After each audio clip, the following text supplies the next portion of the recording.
It's really great to have you, as well as Laura Wright, here in the studio. Catalina, you're about to graduate in the Digital Arts and New Media Dynamite program here at UCSC, but you come from a not so common place. Obviously, the DANM program is cross-disciplinary, which is wonderful, and one of the things that I love about the program. You come from biology. Yeah. And so you received your, you got a couple degrees. I remember that. Only one bachelor degree. Oh, you got your bachelor degree from Colombia. You're originally from Colombia. Bogotá, Colombia. And but you studied all different kinds of things. You studied botany. Yeah. Palynology. Paleoecology. Yeah. And you also worked with some other things that I had a hard time saying.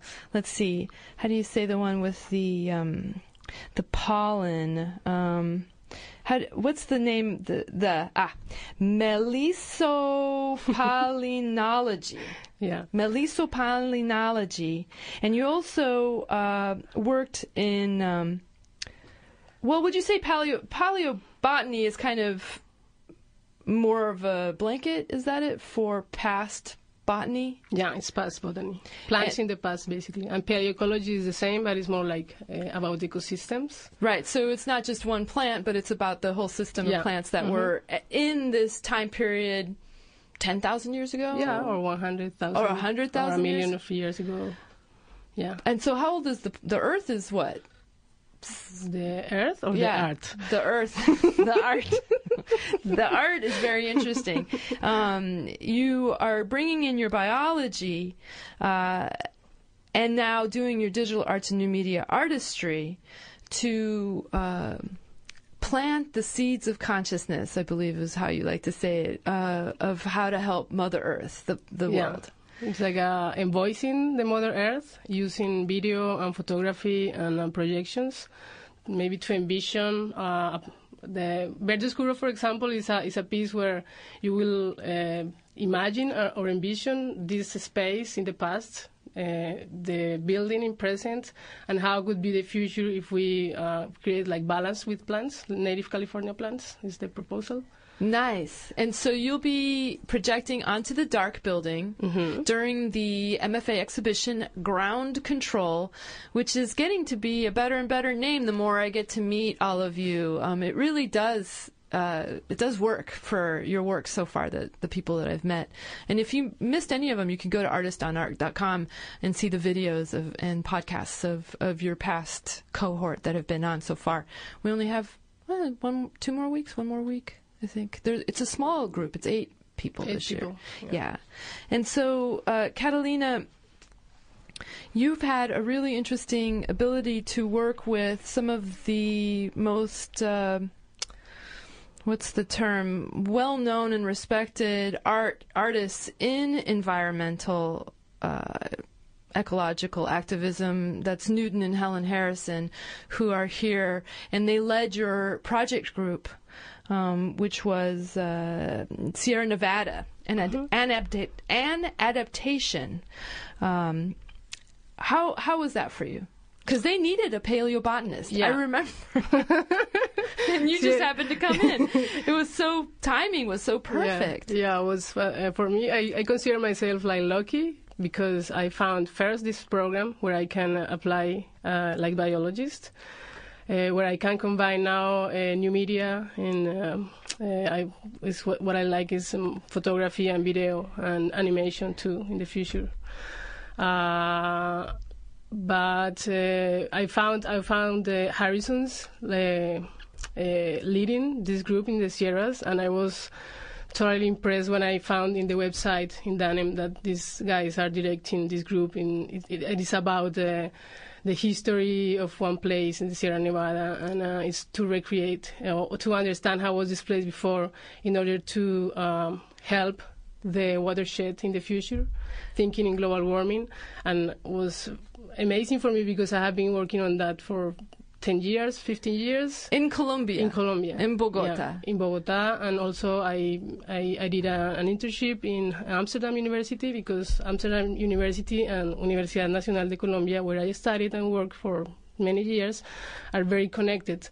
So I started when I was studying biology. I started first with plants, in general botany. But then I found that with pollen, when the pollen is fossilized, you can understand one ecosystem in the past, and it was for me wow, how could you understand how was this space in the past? Using pollen fossils. So I started to study pollen, basically because it's the way to understand ecosystems in the past. Wait, that word again. It's really interesting.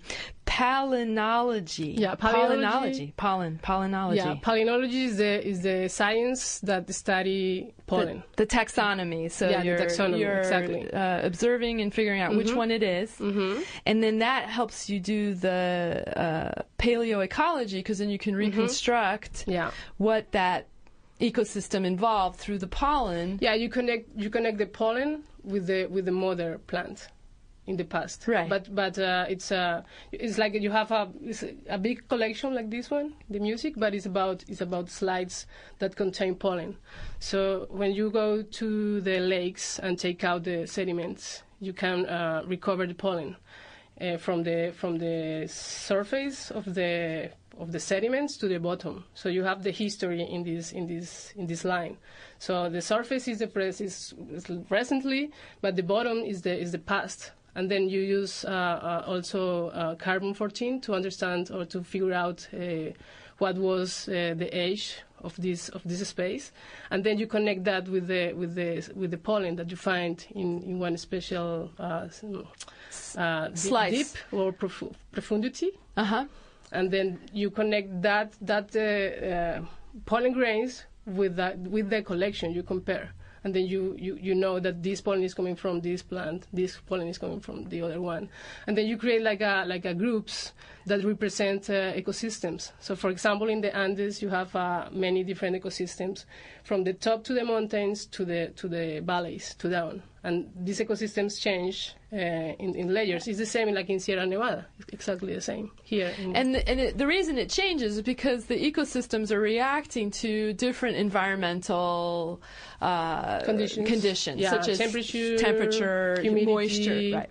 Exactly. All of those things. And so you can see in time in this space in the mountain, if it's the top or if it's the valley, how the vegetation go up and down. Right. Like answering the changes in the climate conditions that are connected with cycles, that are connected with the sun, and are connected with the orbit that the Earth is doing around the sun. So the distance is like there's a cycles. Macrocycles? No, there's an actual name of the guy who figured out these almost universal cycles. Milankovic, yes. Yeah. Another Serbian. So, Catalina Giraldo, talking to us about her work, Verde Obscura. Have you done the research then to find out what did the dark have? Yeah, 10,000 years ago, or I was basically like studying many papers that are for this area. There are not too many papers. It's more like a Bay Area, a lot of papers, research, for the paleoecology. The Sierras has a lot of papers too. This area has, I found like 2 or 3 close to the Monterey Bay area, but more like ocean sediments. And this place was has been for thousands of years redwood forest. And now it's almost the same, but we changed a lot of the conditions in that place. Here, and so, Catalina, we'll be able to see those plants projected onto the dark? Yeah, basically it will be like I'm trying to envision that space, the dark, how was in the past. Basically, the past was a forest. How is the present, and the end is my concern now is more how we can create the balance between technology and nature. Right. Because the technology, we have to now. Right. It's the only. I believe that is the only direction that the our humanity, it have to go. Right. Right. We have to. Technology in some way has driven our. What we've now having this climate change conditions. And it's our responsibility. We changed the planet basically in the last 100 years, like big changes. So now we can change the planet too for the next 100 years, but with the awareness and conscious about this balance that we need with the nature. Right. Because we have been creating, cutting everything, changing the condition, temperature conditions, humidity conditions. It's about water. It's about oxygen. It's about our life too. Yeah, and the CO2. So my thinking is, okay, if we change that in the past, in the basically 100 years after industrialization, we are now in this point where the global warming is happening, and we know that science is telling that since 20 years ago, maybe. Well, or 40 years ago. But it's like very constantly, maybe 10 years ago, and nothing happened.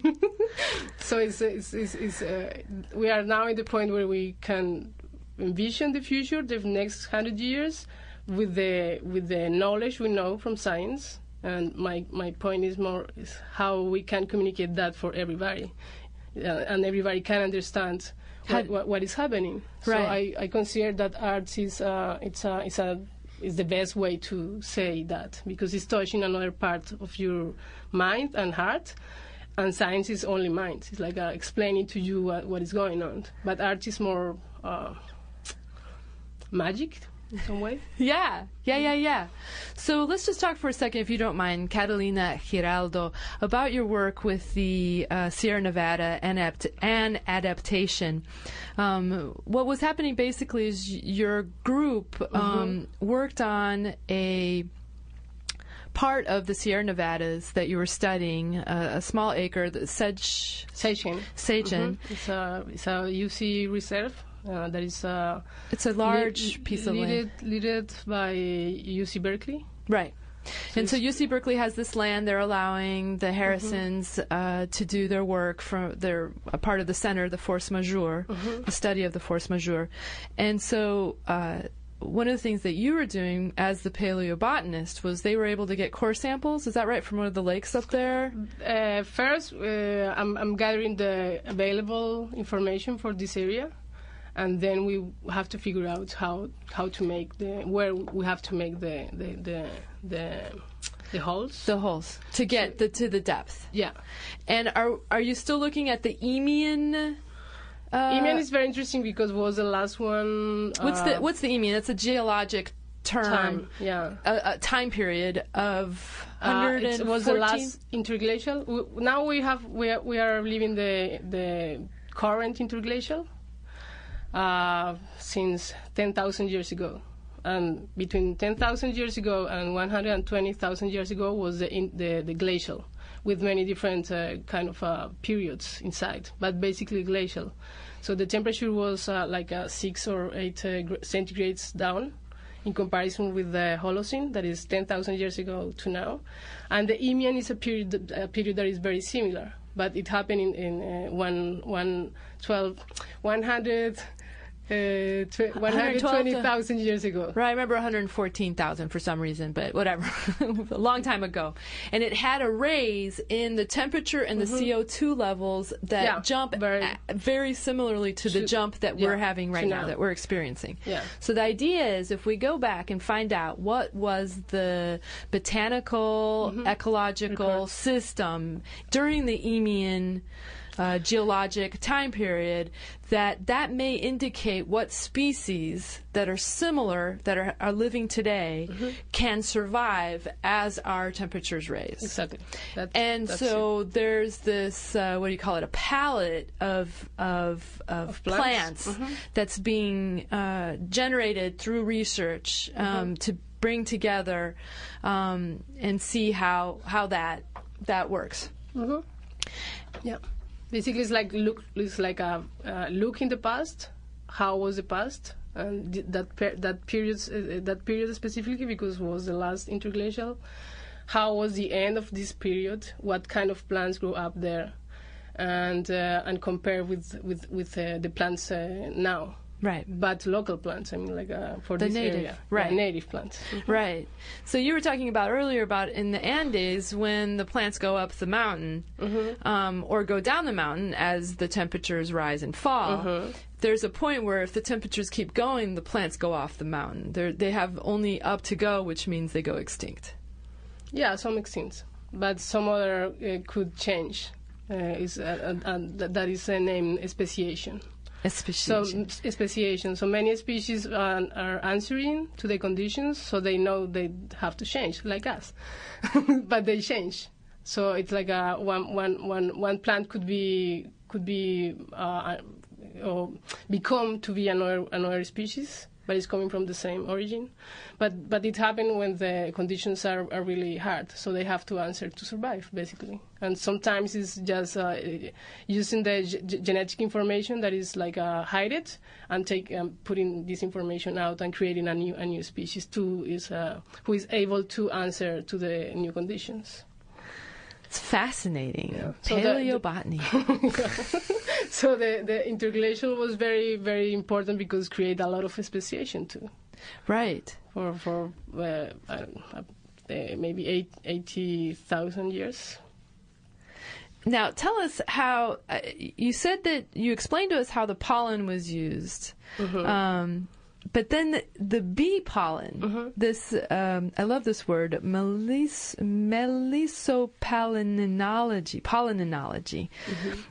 So you actually have bee pollen that has been fossilized, or is it in amber? Like, how do you? No, this is more like now. What is going on now? Okay. So I was trying to wonder how. Melissa. It's not paleo. No, it's not paleoecology. It's not. No, it's melissopollinology. Is the studies of pollination between bees and plants and what kind of pollen they are using for their hives, but it's in the present. So I worked for before to come here. I worked with the. 3 groups, 3 laboratories, but mainly one. In Bogota? In Bogota, in the Universidad Nacional de Colombia. And we work maybe 10 people researching about what kind of plants the bees are visiting in order to understand like the quality of the honeys, the medicinal uses for these honeys, but our laboratory was more like connecting that with the botany, like what kind of plants they are visiting, what plants are more important for this group of bees. And we were also not only working with the honeybee, that is the African bee, we were working with the native bees too in other localities in Colombia. And do those have honey also? Yeah, They make honey, but it's a very different honey. It's not like the honey that we used to buy in the. What's that honey like? It's more. It's less because the bees are really small. They don't have a sting, so they are stingless. And the common name in Colombia is angelitas. That means like little angels. Yeah. And they produce like a little bit of honey in comparison with the African bee, the honeybee. The honey is it's more like liquid, could be ferment really easy. It's very delicate, But what we found it could be very, very important for medicinal uses more than drinking or using like a sugar. Right. Mm-hmm. Fascinating. Catalina Giraldo. She's going to be showing her work April 27th and 28th. There will be from 10 to 4 artist tours. Now, this is going to be hard because how will you be projecting during the day? Because the artist tours. The projection will start. Will be only one projection. Like the main projection is in the opening. It's at the. It's May 2nd. 8:30, 8:15. Mm-hmm. But I'm going to project before and film the projection. So the projection will be projected in the dark room during the day, and also will be like a model, like a prototype with a projector projecting in a small model maquette that I have I don't know this I don't know what is this size, but it's like this size. 2 feet. Okay, and the projector will be there. Will be like a small installation, like a prototype installation with a small building with a projector and the projection in one of the screens. But also with I'm going to put there real native Californian plants because I'm working in collaboration with the greenhouses. So we will have it's not only the projection, it's the installation with live plants, 6 species, around 500 pots. Wow. Of plants, and that's a lot. Yeah, and the intention is that everybody can take a plant and plant in their backyard. And it's in order to disperse native Californian plants. So will be poppies. You will have skies lupinus, and another 4 species, really beautiful, that are now growing up in the greenhouses and flowering. So how did you get the word Catalina Giraldo, the title Verde Obscura? It's a game. With the camera obscura? No, it's a game. It's a word game actually, because dark. D-A-R-C. If you change the C for a K, it will be dark. And the piece is to green the dark in the future. If you translate that in Spanish, it's Verde Oscuro. Verde is green, and Oscuro is dark. So it's like a game of words between greening in the dark, envisioning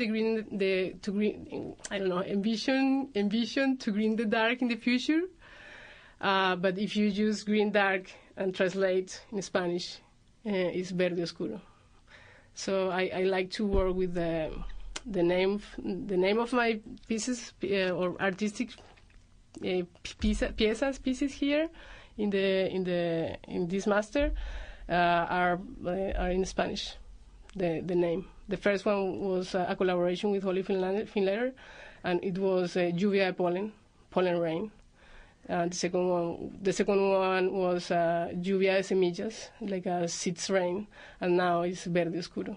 So it's like a playing with the words. Excellent. Catalina Giraldo, Laura Wright, thank you both for coming up. Laura's still here. She's been quiet, sitting. Laura is doing her piece called Radido, and you can see her work at lauracwright.com. Where's your work, Catalina? Is it mostly on the Danum site? Do you have a website or? No, I don't have a website still. I will have. You will after the MFA. Once you're done with all this. Yeah, exactly. It's one of the goals or objectives after the master. What else you got? What's another objective? The other? For you, yeah. I want to work with the Sierras project. Oh, great. I want to finish the research I started, gathering all of this information. I bet the Harrisons are thrilled. Yeah, I want to check the list of species, the possible species, or create the palettes of species that can be planted in the future there, but using paleoecology research. Right. So that's the first one, but also I want to work more with projections and mapping projections and photography and video. Is what I'm doing like in the artistic side all the time. Excellent. Combining. Thank you so much. Please stay tuned for Indie Babies. That's up next, and you'll be hearing some rockin' music there. I want to take a big thank you to friend and colleague, social media artist Vanya Benavides of VAB Media for live tweeting and posting on Facebook during the show today.